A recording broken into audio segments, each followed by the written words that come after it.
Hello friends, welcome to my channel. और friends, आज हम लोग पढ़ेंगे त्रिभुज। त्रिभुज क्या होता है, त्रिभुज की परिभाषाएं क्या है, त्रिभुज का क्षेत्रफल क्या होता है, त्रिभुज का शीर्ष क्या है, त्रिभुज की भुजाएं क्या है, त्रिभुज के एंगल क्या होता है, ये सब आज हम लोग विस्तार से जानेंगे।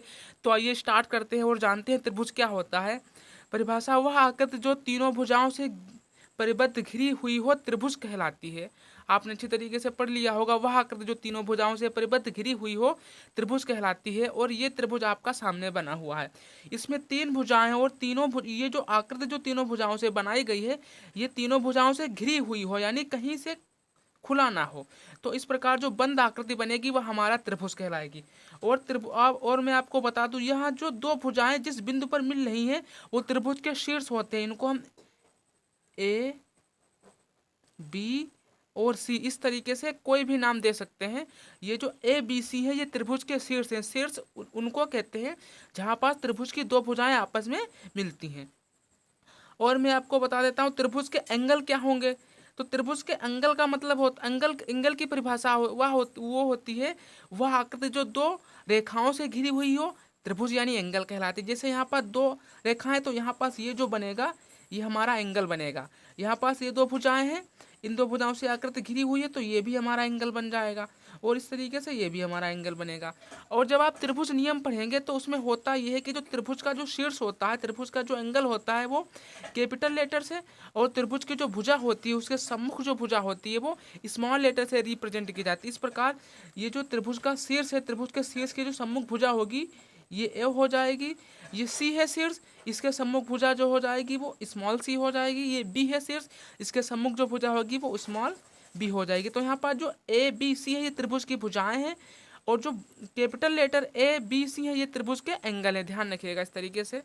तो यहाँ पास त्रिभुज का हम लोग इंट्रोडक्शन और त्रिभुज का केवल परिचय ही पढ़ेंगे, त्रिभुज नियम नहीं पढ़ेंगे यहाँ पास।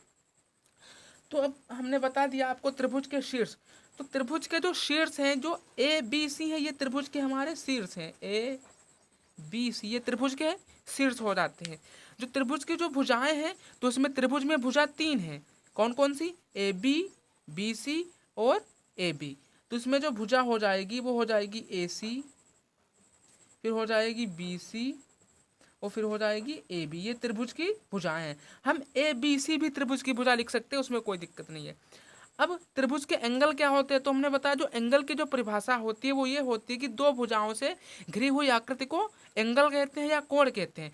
तो यहाँ पास ये दो भुजाएं मिल रही हैं, यहाँ पास ये जो आकृति बनेगी ये हमारी कोण कहलाएगी। और कोण को हम ऐसे रिप्रेजेंट करते हैं, यानी एंगल ए यहाँ पास भी बनना है, एंगल बी और ये एंगल सी। ये angle A, angle B, angle C ये हमारे एंगल है यानी कोण है। और केवल ए बी सी ये हमारे शीर्ष हो जाएंगे, वर्टेक्स हो जाएंगे। तो एक बात और है, इसमें त्रिभुज के तीनों कोणों का जो योगफल होता है वो 180 डिग्री होता है। यानी त्रिभुज के जब हम तीनों कोणों को जब हम जोड़ेंगे तो हमारा जो त्रिभुज के तीनों कोणों का योगफल 180 डिग्री होता है। देखिए मैं बता भी देता हूँ, एंगल ए प्लस का एंगल बी प्लस का एंगल सी ये हो जाएगा टोटल 180 डिग्री। ये अच्छी तरीके से याद रखिएगा, ये बहुत इंपॉर्टेंट है। किसी भी त्रिभुज के तीनों कोणों का योगफल जो होता है वो 180 डिग्री होता है। वह आकृति जो तीनों भुजाओं से घिरी हुई हो, परिबद्ध हो, त्रिभुज कहलाती है। अब बात करते हैं त्रिभुज के परिमाप की। तो परिमाप का मतलब होता है कोई आकृति बनी हुई उसके सभी भुजाओं का योग ही उसका परिमाप कहलाता है। इसी तरीके से जो त्रिभुज का जो परिमाप होगा वो त्रिभुज की तीनों भुजाओं का योग ही त्रिभुज का परिमाप हो जाएगा। तो त्रिभुज की तीनों भुजा हैं कौन सी? ए सी प्लस का बी सी प्लस का ए बी, ये त्रिभुज की तीनों भुजाओं का योग है।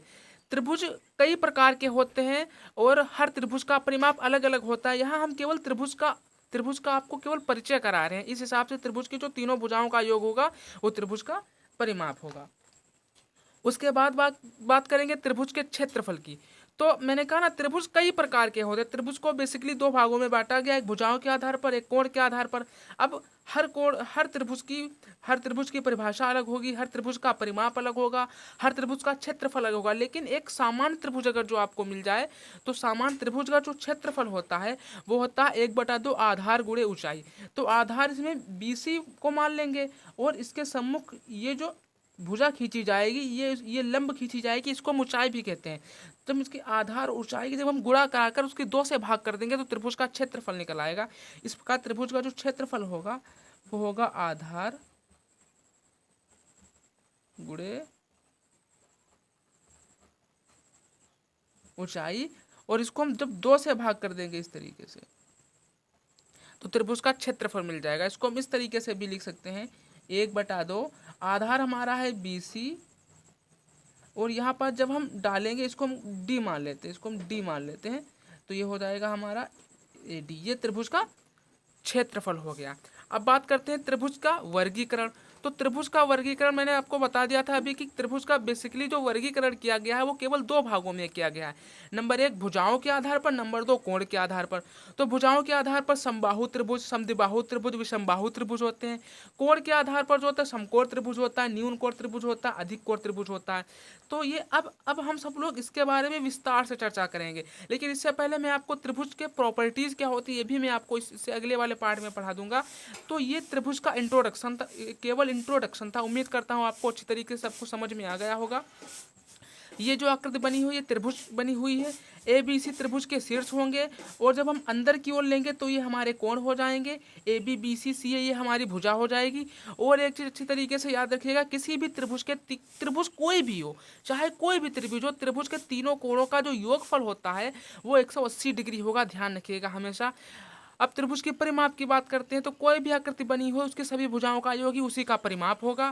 क्षेत्रफल जो होता है वो होगा 1/2 आधार गुणे ऊंचाई, उसको हम जब 2 से भाग कर देंगे तो हमारा क्षेत्रफल मिल जाएगा।